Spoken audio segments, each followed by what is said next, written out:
ಕಸದ ತೊಟ್ಟಿಯಲ್ಲಿ ಮಗುವಿನ ಸ್ವರ.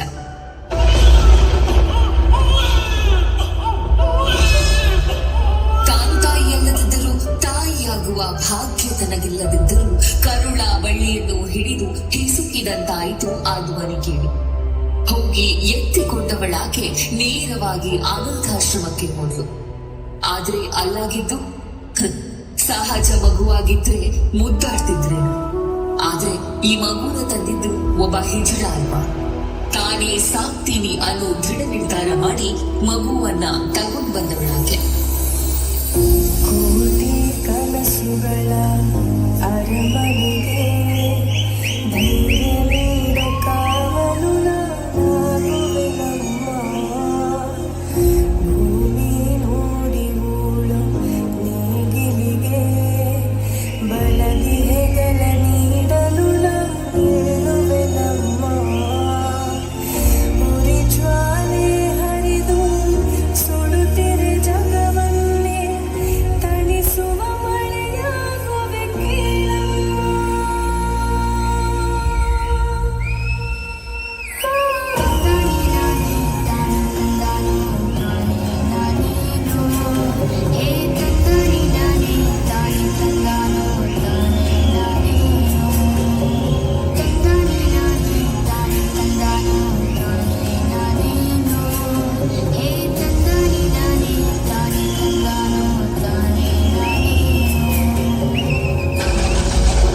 ಸಾಕಮ್ಮ ಸಾಕು.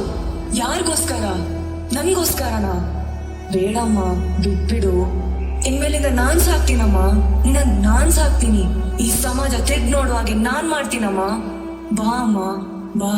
ಸಾವಿರ ಮಳೆಗಳು ಸಮರಲಿ ಸಾರಲಿ ಕ್ಷಣದಲ್ಲಿ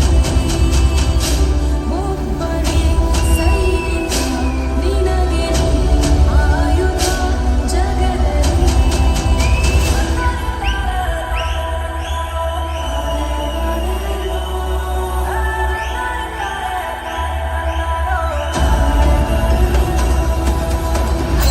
ಬೆರಳುಗಳು ಬೇಡವೆಂದರು ಮುಟ್ಟಿ ಮುಟ್ಟಿ ಈಲಿಗೆ ಮನೆಯಲ್ಲಿ ಕತ್ತರಿಸಿದ ರಕ್ತ ಹರಿಯುತ್ತಿತ್ತು.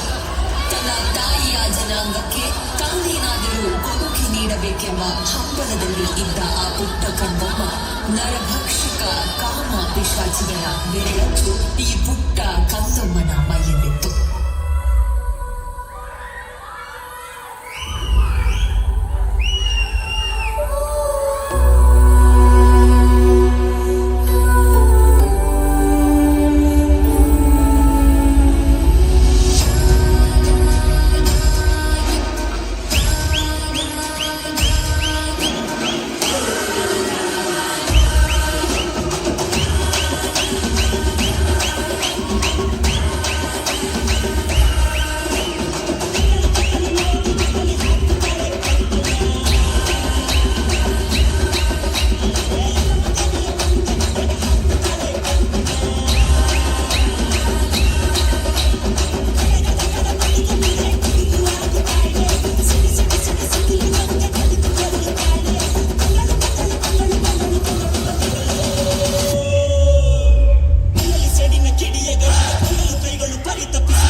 ಸಾಧಿಸೋಕಿಲ್ವಾ?